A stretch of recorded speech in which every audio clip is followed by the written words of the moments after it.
as well as the walk around the grounds. It has just a little conceived of as a public garden. Nobody ever lived here. So this garden actually is comprised of 83 acres, sections of that portion of the garden. Over on the right, this is our newest building. This is made out of our oolitic limestone again. It is the Rose and McQuillan Art Center. Not open. Look at this. All right. Anybody feeling lightheaded? Here we are. We're at the summit. Wow. Oh my God! Beautiful, beautiful tree over here on the right. This one is from Central America. It is one of those types of trees called an albizia, and it has been there since 1942. Remember, the garden only opened in 38. So this is a very, very old tree here. It had their initials in this tree, and they were afraid of monkey see, monkey do. And believe me, anybody who's lucky enough to be on the left side, grab one of these little white bottle-shaped flowers. Oh, look how beautiful! Yes, and not surprising, this is a site for some of our small weddings. You can't have large weddings. The Victoria Amazonica lily is named after Queen Victoria because a British botanist discovered it in the Amazon Orinoco River basin. There, the leaves can grow much larger. Tropics are wet and drippy. They also are very arid in some spaces. This is one of them. You see the cactus, a lot of plants from the southwestern United States, but you probably recognize agave, which is the little prayer to the back. We even have a nice yellow-green version of it, or species of it. It also, one of them has a spike. Lemongrass, right? I think probably it took quite a bit of building for these. I haven't looked exactly on the little map that has the number of hours it took to build them, but I'm sure this one took quite a bit. Yes, I'm part of a small army of volunteers here. Over here on the right, this tree is from the dry savannas of Kenya, Africa. It is related to that one that's a little bit over Is that here. the biggest tree you have here? It is the largest one we have. It's even a little larger than our rainbow eucalyptus. I don't know. I think it might be wider in circumference even than the albizia. But very, very light. It takes about, now it's gotten to the point where they have the school kids hold their hands and see how many of them it takes. It's about 17 Kids. Oh, is that the older area? But at that time, of course, in 1938, this tram path wasn't here. And I think he really wanted people to be allowed by what's on the other side. Oh, wow. Before the hurricane in 2017, the tunnel, and we call it the LA, and people would walk out there to the very end where the bench is. It looks like there's a little tiny wall out there. That little tiny wall is actually the top of a 15 in, and to find the nectar for the adults, and the leaves the caterpillars want to eat are on a different plant. Of course, probably the most accurately placed Lego in the garden. Right here is the monarch. Our monarchs in South Florida actually do not migrate. You don't? When they've got a good thing around today. If you want to have your very own successful South Florida butterfly and hummingbird garden, you plant this plant with the coral-colored, reddish-colored flowers on it.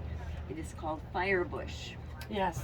And I've been told, and a little further on, the building that's over there with the bougainvillea vines growing on it, that's the Nell Montgomery Garden Center, where we have most of our membership meetings and lectures. I'll say wedding receptions there. This mulch path on the left goes down to the lowland parking. I don't know if you parked in the lowland or you parked Quick. I know. Yeah. We're getting a lot of information. That's right. So you don't have to walk the long Google way. You the can walk right down that Oh. path and just go, if you're going to the visitor center, just left and you'll go past Tram Plaza again. Most of the plants on the right grow mine in pots because it has kind of a bulbish end and makes very interesting sculptural presentations. So you might think that this is a palm tree over here on the right. I'm going to give the leaves a little bit of a wider berth. It is not a palm. Palms have only one leaf that emerges at a time. Not surprisingly, I see a photographer here. It is on the front of the maps that probably they gave you in the visitor center. Okay. And not surprisingly, the spot where most of our 45 to 50 weddings take place. Not Simmons. Oh. Simon. No, we haven't memorialized Richard Simons. But even though we have yoga classes here. Oh, that's nice. Over here, now we do not get enough annual rainfall in South Florida to qualify as a true tropical rainforest. You have to have 100 inches. We get about 80, 100 to 300 inches. So, but we do have misters and we do have the sprinklers up in the major medications were being developed synthetically now, or originated from rainforest medicinal herbal plants. So, as the rainforest disappears so quickly, we may be missing the discovery of some of those major plants that would benefit us.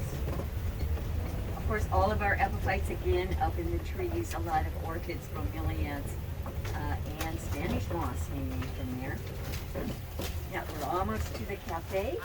Hello. If you've not visited the exotic butterfly nurse in World War I, and when she had a very bad marriage after that, a very short one, she got a divorce, and her father at the time was the editor here in Miami of a precursor to the Miami Herald. So she started to write articles for him, and then got very interested in Lego sculpture over here on the right. Very important and unfortunately endangered bees. And then, of course, I sometimes refer to the statue of the gorilla as our security guard. One time some little kid crawled up there and knocked that statue a little bit more coral colored. It's a little older tree, and again, if you have a chance to pick up one of those flowers, they are so aromatic. This one came actually from a botanic garden in Jamaica, where your animals are grazing. So most of them are very endangered for that very reason. You're gonna buy little tiny ones in little dishes to put on your desk. Around the rock down here, and there's some more of them around the rock that's a little bit further to the left. Those are the only cycad that's native to the continental United States, and only native here to South Florida. Now, even though they're toxic, wherever cycads grew, the natives discovered that they could dig up the root, they could crush it, and then they could wash and wash and wash that toxin out. Must have been tricky experience. Toxin out of the crushed roots from the Kunti. When the settlers came in the mid-1800s. Imagine she gets mad.